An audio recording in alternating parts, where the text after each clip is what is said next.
Registry करवाए बगैर हमें प्रॉपर्टी लेनी चाहिए? होता है ऐसे, ये कोई बड़ी अनोखी बात नहीं है। नॉर्मल कानूनी तरीका ये है कि कोई प्रॉपर्टी आपने खरीदनी है ना जी, मैं ये मकान खरीदना चाह रहा हूँ। अच्छा जी, खरीदना चाह रहे हैं, ठीक है, कितने पैसे? 1 करोड़ रुपया। ठीक है सर, एक सौदा हो गया। अब 1 करोड़ का इनका मुआहदा होता है, एग्रीमेंट होता है, एग्रीमेंट टू सेल होता है। वो एग्रीमेंट टू सेल लिखा जाता है कि मैं 1 करोड़ रुपया इसको दे रहा हूँ, ये मकान मेरे नाम कर रहा है, मालिक है, ये खरीदार है, ये बेचने वाला है। हो गया। उसके बाद ये जो सेल डीड है ना, इसको सब रजिस्ट्रार के पास जाकर रजिस्टर करवाया जाता है, जिसे सादा जुबानी में कहते हैं रजिस्ट्री। उसकी रजिस्ट्री करवाई जाती है। सब रजिस्ट्रार, हर इलाके का सब रजिस्ट्रार होता है, तहसीलदार होता है। तो आप जाते हैं उसके पास, पार्टियां जनाब पेश होती हैं, गवाह पेश होते हैं, बेचने वाला होता है, जाके उसकी फ़ोटो बनती है, उसके अंगूठे स्कैन होते हैं, जी मेरी ये प्रॉपर्टी थी, ये मेरी फ़र्द है, तो मैं इस बंदे को वाकई बेच रहा हूँ। तो बड़ा वेरिफिकेशन करके, तसल्ली करके, तस्वीरें बना के, उनकी वेरीफाई करके, अंगूठे लगा के, फिर जनाब रजिस्ट्री हो जाती है आपके नाम। कितना सिक्योर सा काम है। अब ये काम कर कौन रहा है? ये कर रहा है सब रजिस्ट्रार, सरकारी बंदा कर रहा है, गवर्नमेंट के भी आप पे हो रहा है, गवर्नमेंट चेक कर रही है, गवर्नमेंट का नुमाइंदा चेक कर रहा है कि वाकई मेरे सामने ये बंदा इकरार कर रहा है, मैंने पैसे ले लिए हुए हैं और मैं ये प्रॉपर्टी दे रहा हूँ। तो वो वेरीफाई करके, चेक करके, तो मोहरें लगाते हैं, बाकायदा तस्वीरें, हर चीज़ वो करके, ठप्पे शप्पे लगा के रजिस्ट्री देते हैं। रजिस्टर्ड सेल डीड होती है वो, कि वाकई ये सौदा हुआ है, गवर्नमेंट के कागज़ों में भी मौजूद है, इसकी कापी हमारे पास रिकॉर्ड के तौर पे भी मौजूद है, हमारे सामने हुआ है, पक्का, मुकर नहीं सकता बंदा रजिस्ट्री से। माना कि आप रजिस्ट्री नहीं करवाते, वैसे कोई यार दोस्त है, वो कहता है ये मकान मुझसे ले लो 1 करोड़ का, हाँ ठीक है ये लें 1 करोड़ रुपया, ये मकान मुझे दे दें, आप जाके उस घर में रहना शुरू कर देते हो। वैसे सादा कागज़ लिख लेते हैं, कुछ स्टाम्प लिख लेते हैं, हमें आप पे इत्मीनान है, कोई टेंशन नहीं लेनी, रजिस्ट्री पे क्या खर्चा करना। अच्छा, सादा कागज़ लिख लिया है, स्टाम्प पेपर लिख लिया, वैल्यू ही कोई नहीं, इसकी कोई वैल्यू नहीं होगी। आप सादा कागज़ लिख लिया, ज़ुबानी कह दिया ठीक है मैं लेता हूँ, तुम देते हो, तो चलो। कल को वो बंदा जो मालिक है, जिसने 1 करोड़ रुपया लिया हुआ है, मुकर जाता है, कहता है खाली कर, लड़ाई हो जाती है, आप क्या कर लोगे? आप कहोगे मैं अदालत में जाऊंगा, अदालत में जाके कहोगे सर जी मैंने ख़रीदा हुआ है, जज साहब मैंने ये मकान ख़रीदा हुआ है। जज साहब कहेंगे अच्छा ख़रीदा है, साबित करो कि आपने वाकई ख़रीदा। कैसे? तरीक़ाकार ये है कि आप कोई प्रॉपर्टी ख़रीदते हो तो आपने उस प्रॉपर्टी को सब रजिस्ट्रार के पास जाना है, डॉक्यूमेंट जो लिखा गया है, जो आपकी तहरीर लिखी गई है कि ये प्रॉपर्टी सेल डीड है।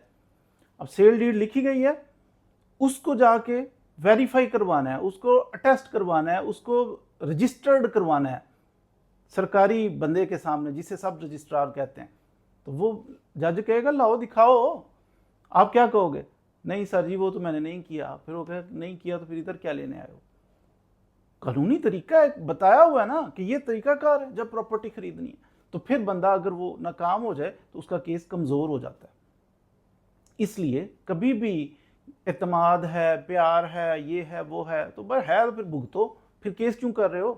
तो कभी भी जो तरीका का कानूनी है वो ये है कि आपने कोई चीज़ खरीदनी है, बेचनी है, तो उसका तरीकाकार ये सब रजिस्ट्रार के पास पेश होके बयान करवा के वेरीफाई करवाना है, रजिस्टर्ड करवाना है उस डॉक्यूमेंट को। वो रजिस्टर्ड डॉक्यूमेंट, वो रजिस्टर्ड सेल डीड, इसे कहते हैं रजिस्ट्री।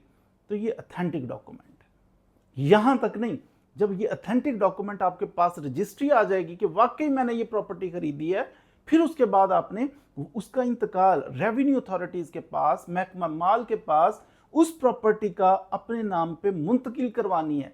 रिकॉर्ड के अंदर उसके नाम पे थी, अब आपके नाम पे मुंतकिल की जाएगी, इसे कहते हैं इंतकाल।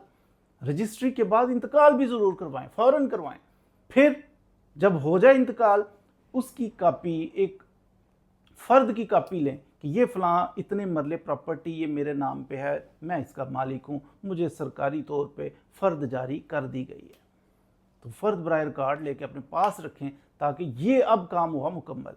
तो जो लोग करते हैं ऐसा काम कि उन्होंने रजिस्ट्री नहीं करवाई, उन्होंने इंतकाल नहीं करवाया, तो उनकी मर्ज़ी है।